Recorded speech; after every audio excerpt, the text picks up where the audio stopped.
Hi అండి. నమస్తే. Welcome back to Lavanya kitchen. నేను మీ లావణ్య అండి. ఈరోజు ఈ రెసిపీ వచ్చేసి పావు బాజీ అండి. పావు బాజీ అంటే పిల్లలు చాలా ఇష్టపడతారు. బయట కొనుక్కొని తినే పని లేకుండానే ఇంట్లోనే తయారు చేసుకోవచ్చండి. చాలా ఈజీ ప్రాసెస్‌లో మీకు చూపిస్తాను. స్టవ్ పైన పాన్ పెట్టి 2 స్పూన్ల బటర్ వేసుకోవాలి. బటర్ వేడైన తర్వాత నేను ఒక 2 టమాటాలు మీడియం సైజ్ తీసుకున్నానండి. అవి చాలా చిన్నగా కట్ చేసుకోవాలి. 1 కప్ వరకి. అలాగే పావు కప్పు క్యాప్సికమ్ ముక్కలు కూడా చిన్నగా కట్ చేసుకోవాలి. అలాగే పచ్చి బఠానీ పావు కప్పు, మీడియం సైజు 2 ఆలుగడ్డలు, 2 క్యారెట్లు తీసుకొని ముందుగానే ఉడకబెట్టి పెట్టుకున్నానండి. 1 కప్ వరకు ఇందులో వేసుకోవాలి. 1 టీ స్పూన్ సాల్ట్ వేసుకోవాలి. ఒక 2 నిమిషాల పాటు బాగా కలుపుకోవాలి. ఫ్రెండ్స్, నా వీడియోని ఫస్ట్ టైం చూస్తున్నట్టయితే సబ్స్క్రైబ్ చేసుకోండి, లైక్ చేయండి, షేర్ చేయండి. ప్లీజ్ ఫ్రెండ్స్, సపోర్ట్ చేయండి. మనం ఇందులో కొన్ని వాటర్ వేసుకొని ఒక 5 నిమిషాల పాటు ఉడికించుకోవాలండి.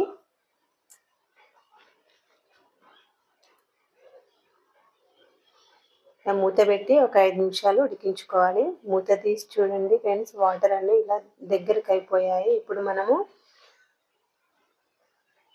పప్పు రుద్దే కట్టెతోటైనా లేదంటే మ్యాష్ చేసేది ఉంటుంది కదండి, దాంతోటైనా ఇట్లా మ్యాష్ చేసుకోవచ్చు. ఈ విధంగా నెమ్మదిగా మ్యాష్ చేయండి. స్మూత్ అయ్యేలాగా చేసుకోవాలి.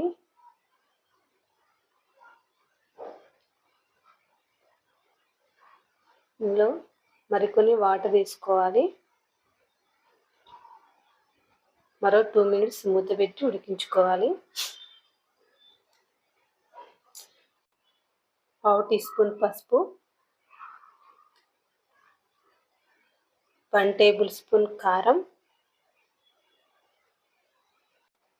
హాఫ్ టేబుల్ స్పూన్ పావు భాజీ మసాలా,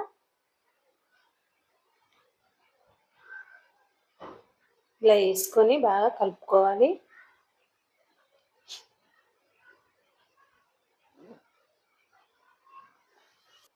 ఇలా బాగా కలుపుకున్న తర్వాత మనం ఇదంతా ఇలా రౌండ్గా సైడ్ కనాలండి, మధ్యలో గ్యాప్ పెట్టి. చూడండి, ఈ విధంగా మధ్యలో గ్యాప్ ఉంచుకోవాలి. ఇందులో ఒక 2 టేబుల్ స్పూన్ బటర్ వేసుకోవాలి. హాఫ్ టేబుల్ స్పూన్ కారపొడి, హాఫ్ టేబుల్ స్పూన్ పావు భాజీ మసాలా, 2 టేబుల్ స్పూన్ కసూరి మెంతి, హాఫ్ టేబుల్ స్పూన్ అల్లం వెల్లుల్లి పేస్ట్, 1 స్పూన్ పచ్చిమిర్చి చిన్నగా కట్ చేసుకొని వేసుకోవాలి. 1 కప్పు ఆనియన్ అండి, చిన్నగా కట్ చేసుకొని వేసుకోవాలి. హాఫ్ కప్పు కొత్తిమీర చిన్నగా కట్ చేసుకొని వేసుకోవాలి. ఇదంతా బాగా ఇలా మిక్స్ చేసుకోవాలి. ఇలా కలుపుకోవాలి. చూడండి, ఈ విధంగా. ఇప్పుడు ఇందులో ఒక చిన్న సైజు లెమన్ తీసుకొని ఇలా రసం తీసుకోవాలి ఇందులోకి. ఆ తర్వాత మళ్ళీ ఒకసారి కలపండి.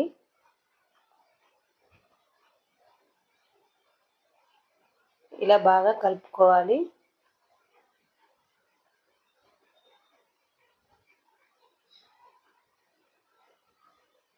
మరొక హాఫ్ కప్పు వాటర్ వేసుకొని బాగా కలుపుకొని మూత పెట్టి ఉడికించుకోవాలండి. ఆ తర్వాత మ్యాషర్ తీసుకొని మళ్ళీ ఒకసారి ఇలా మ్యాష్ చేయాలి. నెమ్మదిగా మ్యాష్ చేసుకోండి. వాటర్ ఎక్కువైతే పైన పడుతుంది, చూసుకొని మ్యాష్ చేసుకోండి. చూడండి, ఈ విధంగా నెమ్మదిగా మ్యాష్ చేసుకోండి. మరికొన్ని వాటర్ వేసుకొని మళ్ళీ ఒకసారి ఉడికించుకున్న తర్వాత మళ్ళీ ఇలా మ్యాష్ చేసుకోవాలి. ఇది ఇన్నిసార్లు వాటర్ ఎందుకు వేయాలి అంటే ఇది బాగా మెత్తగా ఉండాలండి, చాలా స్మూత్గా రావాలి, అప్పుడే మనకు టేస్ట్ ఉంటుంది. కుక్కర్లో వేసినట్టయితే 1-2 విజిల్స్కి మెత్తగా అయిపోతుంది, కానీ అంత టేస్ట్ ఉండదండి. ఇప్పుడు మనం మూత పెట్టుకొని ఉడికించుకోవాలి. చూడండి, ఇప్పుడు బటర్ అంతా ఆయిల్ లాగా పైకి వచ్చేసింది. చూడండి, ఈ విధంగా రావాలి.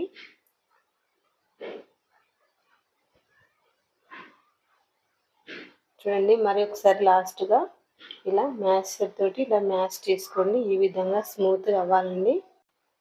ఇప్పుడు ఇది రెడీ అయిపోయింది. చూడండి, ఇది పక్కన పెట్టేసి మరొక ప్యాన్లో ఒక 1 టీ స్పూన్ బటర్ వేసి, హాఫ్ టీ స్పూన్ పావు భాజీ మసాలా వేసి, హాఫ్ టీ స్పూన్ కారం వేసి, ఒక 1 స్పూన్ కొత్తిమీర వేసుకొని ఇలా స్ప్రెడ్ చేయండి. ఇందాక మనం రెడీ అయిన పక్కన పెట్టుకున్న మిశ్రమాన్ని ఒక 1 స్పూన్ తీసి ఇందులో వేసుకోండి. ఇలా స్ప్రెడ్ చేసుకోవాలి. ఇప్పుడు బ్రెడ్ తీసుకొని ఇది ఇలా మధ్యలోకి ఇలా కట్ చేసుకోవాలండి. ఇలా కట్ చేసుకొని ఇలా వేసుకోవాలి. చూడండి, ఈ విధంగా వేసుకోవాలి. చూడండి ఫ్రెండ్స్, పావు భాజీ రెడీ అయిపోయింది. ఇప్పుడు వేరొక ప్లేట్లోకి తీసుకుందాము. చూస్తేనే మీకు పావు భాజీ తినాలనిపిస్తుంది కదా ఫ్రెండ్స్. ఇంకెందుకు ఆలస్యం, మీరు మీ ఇంట్లో ఈజీగా రెడీ చేసుకోవచ్చు. బయటకు వెళ్ళి తినే పని లేకుండా ఇంట్లోనే రెడీ చేసుకోవచ్చండి. ఫ్రెండ్స్, మీకు నచ్చినట్లయితే తప్పకుండా ఒక లైక్ ఇవ్వండి. థ్యాంక్